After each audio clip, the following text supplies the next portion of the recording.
strike enters day 4. Emergency meeting of the Transport Association is called tomorrow to decide the fate of the strike. Student criminals on the rise. Chennai police urges educational institutions to maintain a proper database of students. As Chennai reels under the intense power crisis, TNEB observes theft of electric power worth 60 crore every year. Jallikattu at Madurai district turns tragic as 35 bull tamers sustain injuries. Chennai police seized drugs worth 1 crore right at the Chennai Central Railway Station.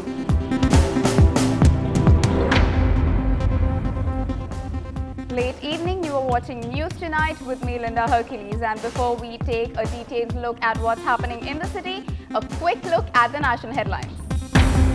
Congress leader Beni Prasad Verma says the Congress has the key to making the government in Uttar Pradesh. After exit polls predict a win for Samajwadi Party, Ajit Singh says RLD will remain with the Congress. I stand by my decision to drape Mayawati's statue, says the Chief Election Commissioner to NDTV.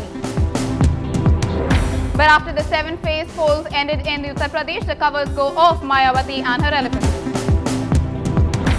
And Australia cruised to victory in the final of the CV Turns series courtesy of a mammoth 163 by David Warner. News in detail, it's day 4 of the LPG tanker strike. Tri-party discussions were held yesterday, but it had failed to reach a consensus. The LPG Transport Association of the Southern Region has now decided to convene an emergency meeting tomorrow to decide on the fate of the protests. Yesterday, the meeting was nearly a marathon affair which went on for more than 13 hours. Representatives from oil firms and the tanker lorry associations took part in the meeting in the presence of the officials of Civil Supplies Department who played mediators. Sources say that oil firms wanted the lorry associations to end the fast before the next level of talks.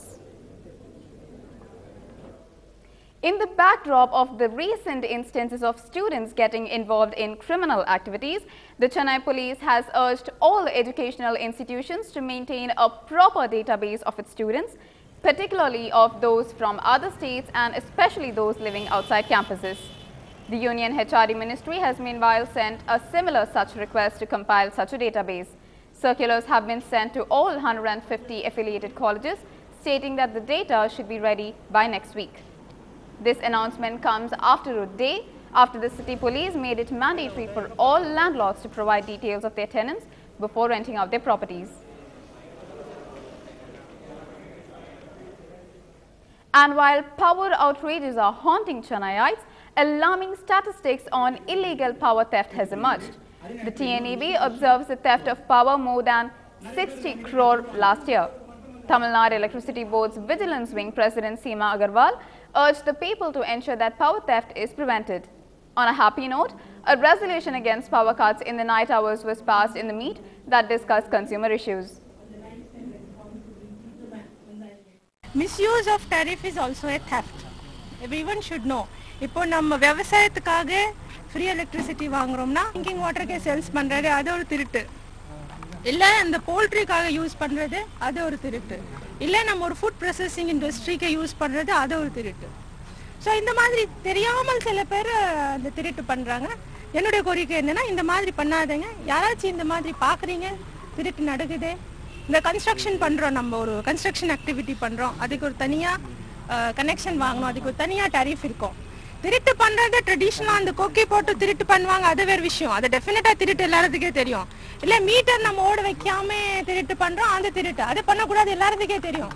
ஆனால் misuse of tariff ஒரு டாரிஃப்க்கே நம்ம supply வாங்கிட்டு இன்னொரு டாரிஃப்க்கே நம்ம use பண்றோம்னா அதுவும் திருட்டு தான் சட்டப்படி. அதே ஜனங்களுக்கு கொஞ்சம் இன்னும் அவேர்னஸ் வரணும். சோ திருட்டு கண்டுபிடிக்கிறதுக்கு நாங்க இதுல கவர்மெண்ட்ல இருந்து டிபார்ட்மெண்ட் இருக்கிறோம். நீங்க நிறைய நம்பர்ஸ் இருக்குது. அதுல நீங்க யாருக்கு வேணா தகவல் சொல்லிடலாம். டெஃபினட்டா நாங்க உடனடி அது மேல ஆக்ஷன் எடுப்போம். இது வரைக்கும் கிட்டத்தட்ட 60 crores மதிப்புகளுக்கு திருட்டு பிடிச்சிருக்கிறோம். ஸோ எல்லார்ட்டையும் திருட்டு பண்ணக்கூடாது. திருட்டு ஏதாச்சும் பக்கம் பார்க்குறீங்கன்னா தகவல் சொல்லலாம். திருட்டு பண்ணலன்னா கூட நம்ம பவர் சிச்சுவேஷன் கொஞ்சம் இம்ப்ரூவ் ஆகும். The Chennai City Police officials have seized drugs worth 1 crore rupees right at the Chennai Central Railway Station. Based on intelligence reports, the police raided the Delhi-bound Tamil Nadu express train and investigated 3 youngsters who were loitering inside the train in a suspicious manner. The 3 who hailed from Trichy were arrested after seizing 6 kilos of ephedrine drugs hidden in their suitcases. Investigations revealed that they had planned to smuggle the drugs to Delhi and later to Malaysia. Well, kudos to the city police as they proved their mettle again.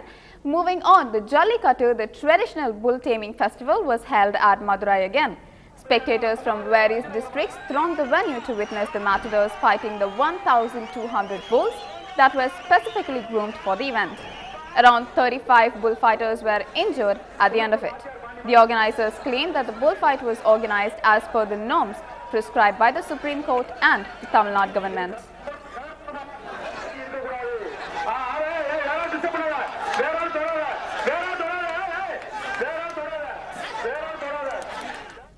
Moving on to a pressing issue that the state has been facing, the Kudankulam issue is witnessing new twists and turns day by day. The epicenter of drama this time was Rajapalayam, where a protest meet was organized by the anti-nuclear activists. A mob alleged to be cadres from Congress and BJP pelted stones on the anti-nuclear activists and tore the banners and posters of the public meeting to be addressed by Uday Kumar. Cadres from Nam Tamilar party along with the anti-nuclear activists attacked in retaliation, which sparked tension in the locality. Meanwhile, SP Uday Kumar, who was on his way from Tirunelveli to the venue, was stopped by the police and was prevented from participating in the public meet. Uday Kumar alleged that it was a planned attack by the BJP and Congress. He also criticized the inaction of police to prevent the outbursts. Moving on, it seems like pilgrims all over the world are determined to make Lord Venkateshwara of Tirumala richer and richer. The Tirumala Tirupati Devasthanam has disclosed an income of 2,020 crore rupees in the past year. The income generated through selling hair of the tonsured pilgrims alone is more than 145 crores.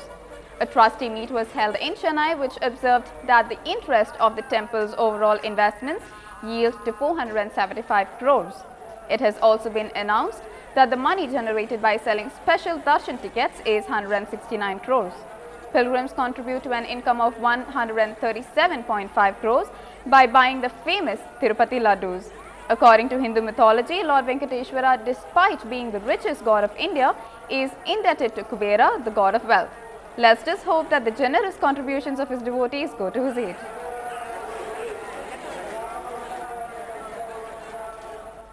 You have national news awaiting you just after this short break. Stay tuned.